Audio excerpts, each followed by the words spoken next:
Assalamu alaykum do'stlar. Hammalarning har joy vaqtinglar xayrli bo'lsin. Bu qitimqi sonimiz orqali sizlar bilan yuz ko'rishga erkimdan intayin xo'shalman. Oldin qitimqi naq maydon ko'rishimizda kitob to'g'riliq nurg'ulg'an paranglarni qilgan bo'ldik va nurg'un do'stlarimiz bizning kitob tavsiya qilishimizni, uning boshqa ovozli asar abtitallarini tunishtirishimizni talab qilgan bo'ldi. Naq maydon ko'rishimizda so'z belgimizga o'xshash bugungi bu sonimizda sizlarga o'zimizdan eng yoqtirib o'qigan kitoblarimizdan 10 kitob tavsiya qilishdan boshqa yana ovozli asar abtitallari, uningdan boshqa shu Uyg'urcha ovozli asarlarimizni o'qib berilgan YouTube kanallarimizni tunishtiramiz. Undaq bo'lsa diqqatingiz programmamizda bo'lsin. Har bir kitobni tunishtirganda kitobningki mazmuni bilan munosabatlik qisqacha bir uzuntilarni o'qib o'tib ketaman. Undaq bo'lsa kitob tunishtirishga boshlab ketaylik. Sizlarga tavsiya qiladigan kitoblarimning birinchisi bo'lsa bizmi musulmonmi? Yazg'uvchisi Şemis Nevit Osmani. Meşhur yazg'uvchi Şemis Nevit Osmani qo'lingizdagi bu kitobning bitib chiqishi uchun sog' 10 yil ajr singdirib, sahobi kiramlardan iborat islom osmonidagi ulug'vor cho'lponlarning mislsiz amaliy faoliyatlaridan mubakkarak ularning ruhiyat dunyosini, tafakkur andisini, din va dunyo qarashlarini temalashtirib, obrazliq tasvirlab berishga alohida ahamiyat bergan. Sahabi keremlerden vakalikler bilen münasebetlik aynı çağdaki oy, xiyalini İslam'ın tüp royuna uygun şekilde imkan yar bergen yergiçe tədqiq qılıp, canlıq bayan qilish üçün alayda qimmatlik əmgəklərini sındırgan. Ularning tarixini an'anaviy şekilde tarixiy vaqa sübtilla bayan qılıp, qurgaq hüccətlər dövsüge aylandırıp qoymasdan, özgüçe bədii uslub bilen tarixini yakunlab, intayin obrazlıq şekilde pişiqlab işlep çıqqan. Hamda növbətdəki əhvalımızga seliştirib, bizmi musulmonmi degan ochiq savolga javob tepishning xaritasini sizib bergan. Tavsiya qilgan kitoblarning ikkinchisi bo'lsa, hayotimizning bosh personajlari bo'lgan va programmamizning bosh personajlari bo'lgan ayollar bilan munosabatlik ayol sahobalar. Bu kitapta bayan kılıngan ayal sahabelerinin hayatıga dair güzel hatırlarının faqatla ularning örneklik hayatının bir tarafıdırlı ibaret ekanligini içimizden çıkarmasımız lazım. Ayallarımızın öz hayatlarındaki neticeleri de ularning hayatının yeni bir tarafı bolgan erlerinin mu acayip çoğun rolu var.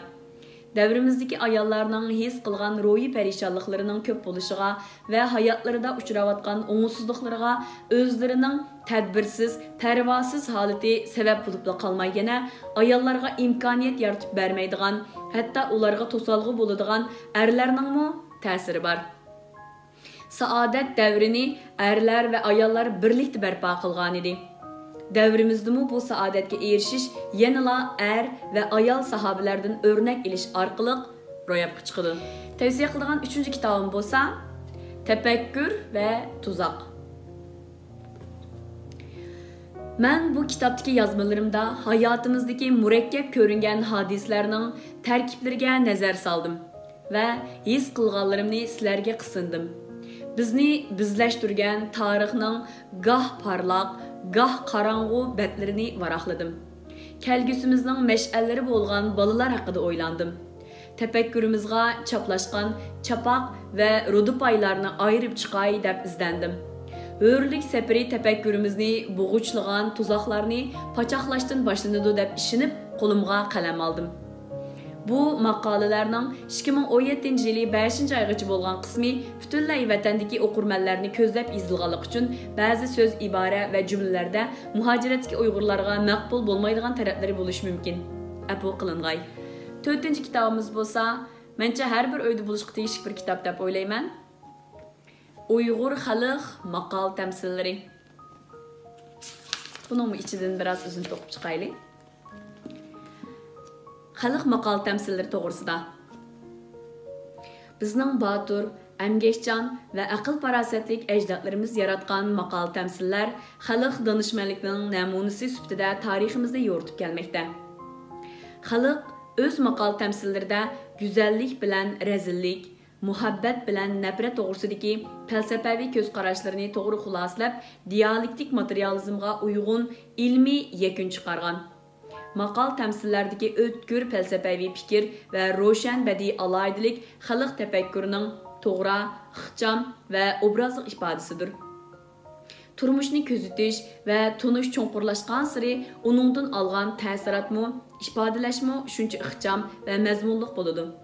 Maqal tamsillar real turmushning ana shundoq mujassam ifodasi bo'lgani uchun bir millatning tarixini, madaniyatini, urf-odatini, ijtimoiy munosabatlarini va boshqa aloyidliklarni tushunishda qimmatli material hisoblanadi.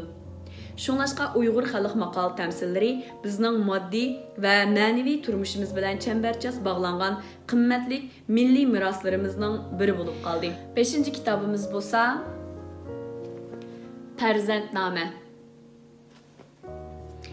Balalarni tarbiyalash usulim xato bo'pti deydigan ota-onalar bo'lmasa kerak. Lekin balalarning cho'ng bo'lishiga ergishib, ularni boshqarish tasga tushayotganligi, ularning o'zlarining kutgunidan yiroqlab ketayotganligiga qarab, albatta mas'uliyatchan ota-ona bu zodi ta'lim-tarbiya usulidagi masalami yoki baladagi masalami deb hasrat chekishi turgan gap. Bu zodi ota-onalarning farzandlarini tarbiyalashidagi usul masalasimi yoki balalarning ota-onasining tarbiyasini qabul qilmasligidagi masalami? Ota-onalarning buning uchun g'am andisha qilishning hojati yo'q. Meningcha biz ansirash tuyg'usini tugitib, masalani hal qilishning ilmiy usuli to'g'risida izlansakla, bolalarimizni yaramli odamlardan qilib tarbiyalab chiqa olamiz. 6-kitobimiz bo'lsa, xarakter ayollarning taqdirini belgilaydi. Men bu kitobniki mundarisini o'qib berishni to'g'ri ko'rdim. Ayollarning xarakter jazbidorligi mukammal ayol bo'lishning oldingi sharti. Muloyimlik jazbidor ayolning muhim quroli. Xo'shallik go'zal ayolni texnik nazokatga ega qiladi. Mustaqil, aqlli ayollarda bo'lishga tegishlik muhim omil. Aq ko'ngillik, jalbkor ayol bo'lishning asosi. O'ziga ishonish ayollarni umrlik nazokatga ega qiladigan boylik. Qaysarlik ayollarning qiyinchiligini yengishdagi orqa terki. Apuchallik ayollarning eng zo'r boyligi. Yumoristik bo'lish jalbkor ayol ruhiyatining eng yaxshi ifodalanishi. Ahmaq ayollar eng suyimlik. Boshqalarning qalbini tushunadigan va ularga ko'yinadigan bo'ling. Yiqimliq bo'ling. Xarakter ayollarning taqdirini belgilaydi. Yaxshi xarakter ayollarni yaxshi taqdirga boshlaydi. Eng muhimi mulohimlik. O'ziga ishonadigan ayollar eng jalb qilish kuchiga ega. Gumonxo'rlikdan saqlanib, muhabbat va ishonchga erishing. Hasadxo'r bo'lmasangiz, texmi zo'r baxtga erisha olasiz. O'z aloyidligingizni saqlab qoling. Boshqalarga yordam berish kishini xushal qiladi. O'zining mustaqil fikrimi bo'lish, boshqalarning fikrini anglash kerak. Boshqalarning fikrini qabul qilmaslikdan saqlaning. Aqlli, eg'ir bisiq, sabr toqatli bo'ling. Fazilatlik, jalbkor ayol bo'ling. O'zingizni jalbkor ayolga aylantiring. Jalbkor ayollarning 10 turlik ortiqchiligi. Yaxshi mijoz xarakter ayollar go'zalligining oxirgi pallasi. Nazokat mukammal qalbdan keladi. Ayollik purqi. Pishib yetilish o'ziga xos aloyidlikni namoyon qilishdir. Boshqalarni qoyil qilib, nazokatingizni namoyon qiling. Fazilatlik ayol bo'ling. Girim qilish sizni go'zallashtiradi. Salobatlik ayollar girim qilishni biladi. Nazokat yetildirishning bosqichlari. Kiyinishingiz orqali nazokatingizni ifodalang. Kiyim-kechakni moslashtiring. Sirtqi qiyofatni yaxshi moslashtirishning 8 xil usuli. Kiyinishingiz bilan girim qilishingiz muvofiq bo'lsin. Sog'lomlik haqiqiy go'zallikdir. Tiningiz sog'lom bo'lsa, go'zal bo'la olasiz. Salomatlik atganlik noshtadan boshlanadi. Qon tipingizga asosan yemeklik risolalaringizni tanlang. Yemeklik orqali o'ruqlashdagi bir qancha usullar. Her kuni saharda 9 minut vaqtingizni chiqiring. Ayollar her kuni qilishga tegishli ishlar. 35 yoshdan boshlab o'ruqlashni boshlang. Sog'lomlik chiniqishdan keladi. Yoga ayollarga eng mos keladigan chiniqish usuli. Go'zal badanlik bo'ling. Qo'rsiqingiz ichib ketishdan saqlaning. Chiroyli, sog'lom bilakka ega bo'ling. Bek ichidagilarni o'qib ketmadim. Mundarijiga asosan, mencha har bir ayol o'qishga tegishli bir kitob deb o'ylayman. Yana bir kitobimiz bo'lsa, dunyodagi eng ulug' mal sotquchi. Bu kitobning birinchi, ikkinchi qismi bor. Har ikkilisi haqiqatan o'qishga tegishli yaxshi kitoblardan birisi.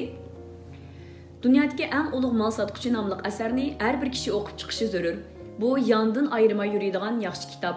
u go'yo yaxshi ustoz, sodiq do'stga o'xshaydi. Axloqiy, ruhiy, harakat mizoni jihatda sizga yo'l ko'rsatib ma'lum. Sizga tasalli, ilhom berdi. Sizning mag'lub bo'lmay put terib tura olishingizda kuch manbasi bo'la oladi. Am kitoblarimning ichida eng yaxshi ko'rgan, qayta o'qib chiqqan kitoblarimdan birisi. Bu kitob to'g'risida yana shu o'qiganlarniki bergan baholarini bir o'qib o'tay. Chet el baholaridan tarbiyalar. Dunyodagi eng ulug' mol sotqichi degan asarni qo'limdan tushirmay o'qib chiqdim. Asarning vaqaligi ijodchanligi boy, talant urg'ib turadi. Uslubi tarimliq, qiziqarliq, temasi ta'sirchan, kishiga ilhom bag'ishlaydi. Biz mayli qanday kasb bilan shug'ullanayli, hammamiz o'xshashla mol sotqichi. Eng muhimi biz oldi bilan o'zimizni tunishtiramiz. O'zimizni o'zimizga tunishtirishimiz kerak. Shundala biz baxtga va ruhiy jihatda tinchlikka erisha olamiz. Bu asarni qitir qilib tadqiq qilib chiqsak, har birimiz o'zimizning eng yaxshi tunishtiruvchisi bo'lib chiqa olamiz. Chicago Sorun diniy jamiyatining bostiri doktor Louis Binstock. Ogmandino kam uchraydigan yiziqchilik talantiga ega. Bu asarning ideyasi tiran. Uningda tunishtirishning muhimligi butun dunyoning mavjudligiga simvol qilingan. Polik shirkatining bosh direktori Savur Polik. Dunyodagi eng ulug' mol sotqichi men o'qigan asarlar ichidagi odamga g'ayrat, shijoat, kurash qilish irodasi ato qiladigan, inson qalbini zilzilaga soladigan eng nodir asar. Men bu asarning muncha bo'la dag'duga qo'zg'ashidagi sababni to'liq tushunaman. Norman Vincent Peale Soda saray xo'jaylarining nazarini tortgan, yangi kuchlarning qarshi elishiga sazovar bo'lgan tijorat dasturi oxiri ro'yobga chiqdi. Men bu dasturni ikkinchi qitim o'qib chiqdim. Yanala qo'limdan tushirgim kelmaydi. Meningcha bu bir qitim o'qib chiqishga eng arziydigan, eng ijobiylikka ega, eng foydalanish qiymati bor asar. U tunishtirib mol sotqichilar uchun eng yaxshi ulgu bo'la oladi. Amerika Pick Davi shirkati mol sotqichilarni tarbiyalash markazining direktori F.V. Allik. Men tijoratga doir kitoblarning hammasini degudek ko'rib chiqqan. Meningcha, Ogmandinoning dunyodagi eng ulug' mol sotqichi nomli asarini eng muvaffaqiyatli asar deyishga bo'ladi. Asardagi prinsiplar bo'yicha ish ko'rgan odam hargiz mag'lubiyatga uchirmaydi. Bu prinsiplarga sal qaragan kishining cho'ng ishlarni tavritalish natayin. Bu avtorning to'kpisi faqat mushul emas. U yana ajoyib vaqaliklar bilan odamning yurak tarini chekidi.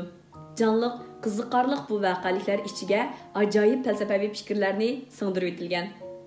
Amerika muvaffaqiyat qozonuvchilar jamiyatining raisi Paul J. Meyer dunyodagi eng ulug' mol sotqichi nomli asarni mol setish o'rnining har bir direktori ko'rib chiqsa bo'ladi.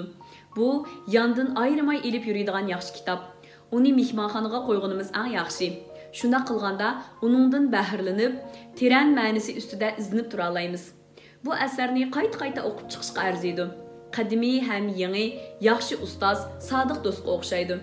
Axloqiy, ruhiy, harakat mizoni jihatda sizga yo'l ko'rsatib ma'lum. Sizga tasalli, ilhom berdi. Sizning mag'lub bo'lmay put terib tura olishingizda kuch manbasi bo'la oladi. Kanayki kishilik munosabat institutining mudiri Lester J. Bilotshaw. Dunyodagi eng ulug' mol sotqichi degan asar menga qattiq ta'sir qildi. Aniqki, u men o'qigan asarlar ichidagi eng ulug' asar. Uning ortiqchiliklari intayin ko'p. Sanab tugatgili bo'lmaydi. Men bu yerda faqat ikki nuqtani ta'kidlab o'taman. Biri, siz bu kitobni qo'lingizga oldingizmi, o'qib tugatmaguncha qo'ygingiz kelmaydi. Yana biri, har bir odam siz ham men bu kitobni o'qimay o'tkazib o'tmayli. Kendik umr sug'urtasi shirkatining lideri Robert P. Hensley. Ogmandinoning asardagi ajoyib vaqaliklar sizning qiziqishingizni qo'zg'aydi. Kurash qilish irodangizni urg'utadi. Dunyodagi eng ulug' mol sotqichi hissiyot jihatda sonsizlagan odamni o'ziga jalb qiladi. Hissiyot jamiyatining boshlig'i Roy Garin. Men asardagi vaqaliklarga qiziqib qoldim. Asarning uslubi menga to'limi yaradi. Qisqasi, men bu asarni yaxshi ko'raman. Har bir mol sotqichi, yana uning oilasidagilarmi bu asarni o'qib chiqishi kerak. Amerika Birlashma Sug'urta shirkatining lideri V. Clement Stone. Mening qarashimcha, Ogmandinoning dunyodagi eng ulug' mol sotqichi nomli asari nodir asar bo'la oladi. Ko'p yillardan beri men nurg'un asarlarni nashr qildim. Mening yuragimga haqiqiy o'rnab qolgani Mandinoning mushu asari bo'ldi. Men bu asarni nashr qilganim uchun o'zimni sharafli his qilaman. Nashriyatchi Friedrich V. Fayr mushudaq dunyoga ta'sir ko'rsatgan yaxshi kitoblarni tarjima qilgan Munarjon To'xtaxon apandimga haqiqatan chin ko'nglimdan rahmatimni bildiraman. Uyg'ur kitobchiligidagi naiti yaxshi bir tarjima qilingan kitoblardan birisi deb o'ylayman. Tavsiya qilgan kitoblarimning yana birisi bir yilingizdagi 8760 soat. Jahon to'limi keng.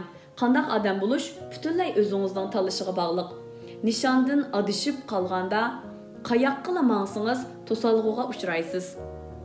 Odamning o'zini tanimoqi eng qiyin. Nurg'un odamlar o'zidagi yetarsizliklarni ko'rmasga silib oladi. Xuddi to'yga qushidek. Ko'zim ko'rmasla bo'ldi deb beshini ichiga tiqib oladi. Shundoq, yostiqni qirlab yotsaqmi bo'ladi. Mening asosim ojiz, oila sharoitim xalqnikidek yaxshi emas. Ish qilib bahona tepilib turdim. Lekin hech kim sizga qarab qo'ymaydi. Chunki ular olg'a qarab mangdi. Boshqalar ko'kda parvoz qilayotganda siz yanala yerda yotgan bo'lasiz. Ömrünüz jarohatlaringizni sanash bilan o'tib ketishi mumkin. Hozir tezli o'tib ketadi. Bayla qilgan gaplar o'tmishga aylanadi. Demoqchi bo'lganim, gaplar kelgusiga tava. Hozirda yashash ikki uchluq ziddiyatga o'xshaydi. Vaqtning bosh va quyruqlarini kesib tashlasangiz, uning naqadar qisqaligini bayqaysiz. Biz yaşayotgan ko'k ranglik bu shar yolg'iz bo'lsa-mu, dunyoda hech kim mangu yolg'iz emas. Muhabbat, arzu, arman, do'st, yaranlar bor yerda sizga yana qandoq go'zal dunyo kerak edi? Tavsiya qilishga tegishli eng yaxshi kitoblardan yana birisi Sahar soat 4:20dagi Harvard. Sahar soat 4:20dagi Harvard nomli kitob bozorga silingandan keyin har qaysi cho'ng tor bekat va kitob shaharchilarida bozor ichki kitoblardan oldiga tizilib, o'qirmanlarning olqishiga erishdi. Baho so'zlari 10 mingdan oshib ketdi. Buning ichida 98.8% odam setib olganligini aytdi. Mazkur kitobni qo'limga olgandan keyin g'ayratim urg'idi. Uningdan boshqa men bir qarashimni tubdan o'zgartdim. Mening nazarimda Harvard eng oliy bilim yurti hisoblanadi. Ammo bu kitob menga Harvardning tavranmas aqida, sunmas iroda va to'lib toshgan kuch-quvvatning simvoli ekanligini cho'nqur his qildirdi. Bir boshlang'ich maktab o'quvchisining opsi bo'lganligim uchun fursat bo'lsa o'g'limga qanchalik ajr qilsa, shunchalik usulga erishadiganligini so'zlab berdim. Kunlarning birida o'z qobiliyatiga tayinib, Harvarddek oliy bilim yurtiga kirib, ilm tahsil qilish to'g'risida tarbiya berdim. Kitobni yopdim, ammo sahar soat 4:20da chiroqlari parqirab turgan Harvard universiteti ko'z oldimdan zodila ketmadi. Bu kitob sizni Jungodagi maktablarda so'zlanmaydigan nurg'un bilimlardan xabardor qiladi. Uningdan boshqa IQ savol ombiri saplangan bo'lib, sarxil ham bakisil. Tavsiya qilgan eng oxirgi kitobim bo'lsa, Dunyodagi eng boy odam. Bütün dünyada 3 milyon nusxa setilgan iqtisod boshqarish va boy bo'lish to'g'risidagi nadir kitob. Bu kitobning mundarisini o'qib beray. Davlatning qudrat tepishi avomning beshiga bog'liq. Bu kitobning maqsadi sizga muvaffaqiyatli holda iqtisod boshqarishni o'rgatishdan iborat. Muvaffaqiyat qozonish, tirishchanlik va qobiliyatimizni muayyanlashtirishdir. Muvaffaqiyat azaldan tayyorligi bo'lgan kallaga mansub bo'ladi. Chunki harakatila bo'lib, tafakkuri bo'lmasa, aqllik hisoblanmaydi. Tafakkur bo'lib, idrok bo'lmasa, donolik hisoblanmaydi. Bu kitob turmushi hamisha nomrod o'tadigan kishilarning mushkulini oson qilishga yordam bera oladi. Ularning iqtisodiy muvaffaqiyatli boshqarishdagi qiblanomasi bo'la oladi. Beyishni arzu qiladigan kishilarning bu kitobdan foydalanib, uningdagi mahoratlarini, ya'ni ham pul tepish, ham pulni saqlashni bilib olishni hamda eshinchi pullari bilan texmi ko'p pul tepishni umid qilamiz. Bu kitob o'qirmanlarni qadimiy Babilon davriga nazar solishga yetaklaydi. Zamonimizga pul muomala ishlarining asosiy prinsipi, ya'ni ta bugungacha qo'llanib kelayotgan butun yer shari umumyuzlik e'tirof qilgan prinsip shu yerda dunyoga kelgan. Abdur kitapqa yangi o'qirmanlarni jalb qila olganligi ham shu orqali ularni shirin xiyollardan uyg'ota olganligidan o'zini sharafli his qiladi. Kitap yangi o'qirmanlarning boylik to'plashiga qulaylik tug'dirish uchun jug'laydigan pul sonini ko'paytirishga rag'batlantirish va shaxslarning iqtisodiy qiyinchiliklarini hal qilish qatorliq jihatlardagi ko'rsatmalarni o'z ichiga oladi. Albatta, bu o'qirmanlar yaqindan ko'ngil bildigan masala. Nurg'un do'stlarning urug' tuqqanlar, ishchi xizmatchilar va savdo sohasi mas'ullarining bu qiziqarli hikoyalarini o'qiganligi uchun Abdur ularga minnatdorligini bildirdi. Chunki Babilonning beyish tajribasidan naf olgan bu kasbiy soha mas'ullari mazkur kitobni intayin qo'llagan. Babilonning beyish tajribalarini qo'llanib, ko'zga ko'rinarli muvaffaqiyatlarga erishgan. Babilondagidan iborat qadimki dunyodagi bu eng boy shaharda shu davrning eng puldor kishilari yashagan edi. Babilonliklarning hammasi mol dunyoning qimmatini bilatdi. Ular beyish, pul yig'ish, mablag' silib pul tepishga mukammal iqtisod boshqarish prinsiplarini yetakchi qilgan edi. Ularning kirimi eqib tugamaydigan daryoga o'xshash, o'z turmushini kapolatga ega qilgan edi. Meningcha, bu cho'qim hammamiz ega bo'lishni doim orzu qiladigan shirin xiyoldir. Shunday qilib, bugun tavsiya qiladigan 10 kitobimizni biraqur tugatib olgan bo'ldik. Endi ovozliq asar abditallarimizga kelaylik. Endi ovozliq asar abditallarini tanishtirib chiqay. Eng avval tanishtirdig'im albatta Qur'on abditali. Bu abditalda mayli namozning vaqti bo'lsin, undan boshqa yana qibla ko'rsatkichi hamma narsalar bor. Eng mening xush bo'lgan yerim o'sha Qur'on abditalda hozir Uyg'urcha yoziqmi qo'shildi. Buningda shunchalik suyundim. Mayli bolalarimiz bo'lsin, mayli yangi Qur'on o'rganayotgan do'stlarimiz bo'lsin, Qur'on o'qiydigan do'stlarimiz bo'lsin, arabcha bilmaydigan do'stlarimiz uchun texnik yaxshi deb o'ylayman. Ma'nosini tushunib turib Qur'on o'qishingiz uchun bu nihoyat yaxshi bir abditallardan biri. Undan boshqa yana Uyg'urman.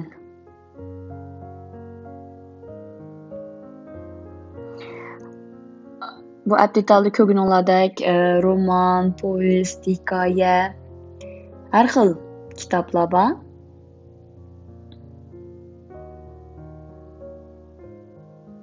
Tarixiy romanlar,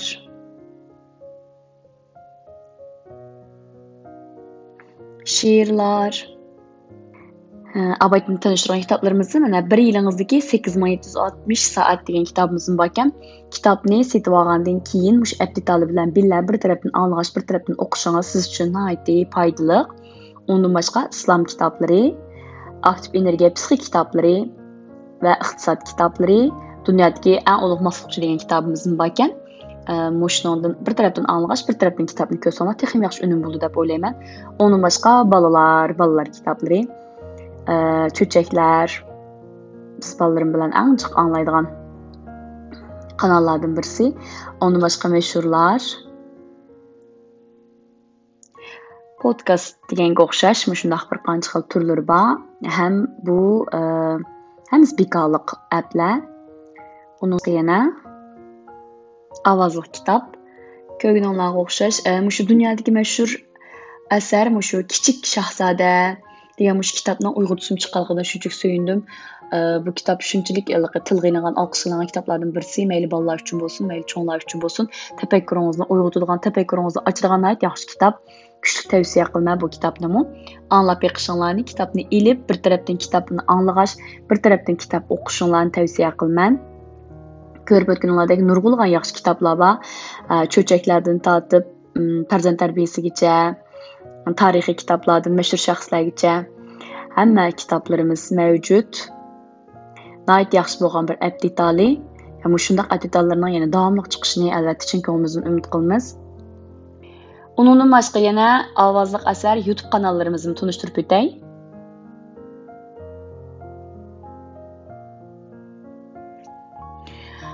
Ovozli asar jamgohi har xil tipdagi eng nodir ovozli asarlar yo'llanadi. Ko'rganimizdek mana vaqtni setib olish, birga kitob o'qaylik. Sar soat 4:30dagi Xorvat abay tanishtirgan kitoblarimizning ichidagi bu nihoyat yaxshi kitob. Kuchli tavsiya qilaman. Mush abditalni ovozli asarlarni anglab chiqsanglar bo'ladi. Undan boshqa yana bir ovozli asar kanalimiz Avazlıq əsər. Bunundumu oynatma listesi qaraylı. Ana yurt romanı, Qeri yetim, Sulğan gül, İdiqut yulduzları, Kirpik degenge oxşaş, mana baldır oyğanğan adam, İz romanı, Qızlarga yüz nəsiyyət, Yetti qızlarım, Ahmet və Afət degenge oxşaş bir munç kitaplar. Nəhayət yaxşı avazlıq əsərlər var. Yana bir qitimliq videomuzdan mu axırıga kelib qoldik. Sizlarning o'zingizlar eng yaxshi ko'rgan kitoblaringlarni va undan boshqa shunday ovozli asar abditlarini bilsanglar, ostiga yozib qo'yishni unutib qolmanglar. Yana bir qitimliq videomizgacha ko'rishguncha omon bo'linglar. Allohga omonat. Xayr xo'sh.